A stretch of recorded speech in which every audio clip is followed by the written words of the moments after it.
Welcome back to Life by Design. I'm Karyn, and I'm sharing practical energy tips and inspiration for ambitious empaths with bright energy, big dreams, and big destinies.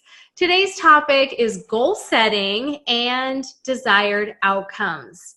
This is the time of year where people focus on setting their goals, evaluating what they accomplished and what is yet to be accomplished.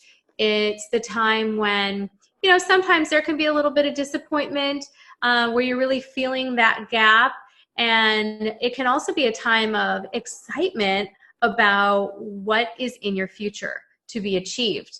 And at the end of a year, right, we're at the end of a year, the end of a decade, it's really time to turn over a new leaf, don't you think? A lot of people are feeling that.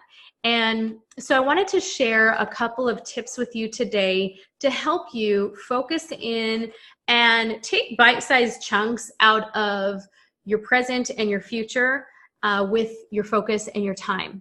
So before you go into this new year, you want to ask yourself, what is the desired outcome that I have for my life? Right? And usually the time frame is within 6 months to a year. Anything beyond that can be a little bit overwhelming, and some people become disconnected or dissociated with it because it is so far in the future. And so when you are setting a goal or a desired outcome, keep it kind of in the near or near distant future, 6 months to a year in advance. Okay, so that's the first piece, the time frame. And for that desired outcome, you want to get in touch with the feelings and the sensations of that outcome. And so, if it's a career outcome, what would you be feeling? What would you be seeing? What would you be experiencing when you have that outcome? Same thing for relationship outcome or physical health outcome. You want to start getting in touch with the experience that you look forward to having. Because if you don't have any concept or internal representation of what that looks like, it's really hard for your unconscious mind to give you the information that you need. It's hard for your intuition to even know what to track.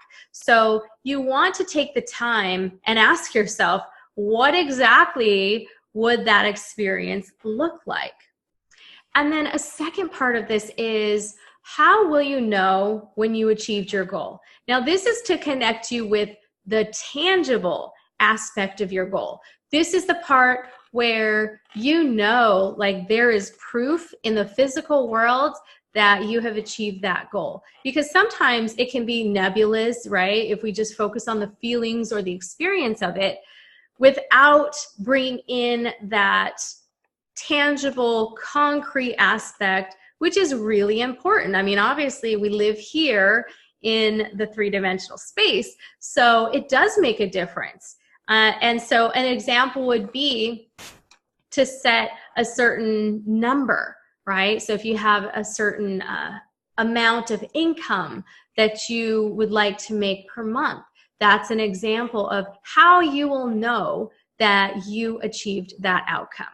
Okay. Another example could be, your physical health. It could be my body mass index will be this number. So something that is tangible, measurable, where you would actually know exactly when you have achieved that goal. That's important as well for your unconscious mind and your intuition to be able to know when they have reached that outcome. And then at that point, it's time to focus on something new. And then a third thing to think about is, what is not working for you right now? And this would be ways of thinking, ways of being, ways of acting, or not taking action, it could be. So just jot down some of the things that have been blocks for you, things that haven't been working, It could sound like procrastination. It could sound like self-sabotage. It could sound like saying yes to things that you really don't want to do. Whatever it is for you, you want to jot down some of the ways of being that are in contradiction to your desired outcomes. And this will give you an idea of what to work on, what to change.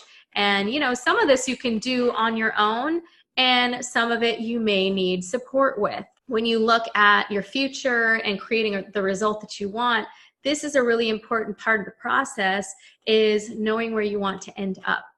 Now, before you do that, and I've talked about this before, it is important to clear out the negative emotional and mental baggage. And, it's much like cleaning out a closet before you fill in your wardrobe. It's like, you got to clear that out in order to make space. And I just want to mention that as something not to forget to do. It's really, really important to clear that old baggage out. And if you've been having struggles with that, if you've had some stubborn patterns that you've been noticing and are ready to get rid of, I highly encourage you to watch the webinar below, where I tell you a little bit more about the unconscious mind and how it impacts how we experience our lives, and also how we can change some of the negative experiences that we've been having. So check out the webinar below. And if you're ready for support and a facilitated step-by-step process of moving through and getting rid of your negative mental and emotional baggage, then book a discovery call, and I'm happy to look at your specific situation and see how I can help you. I hope this has been helpful for you. Thank you for joining me, and I'll see you next week on Life by Design.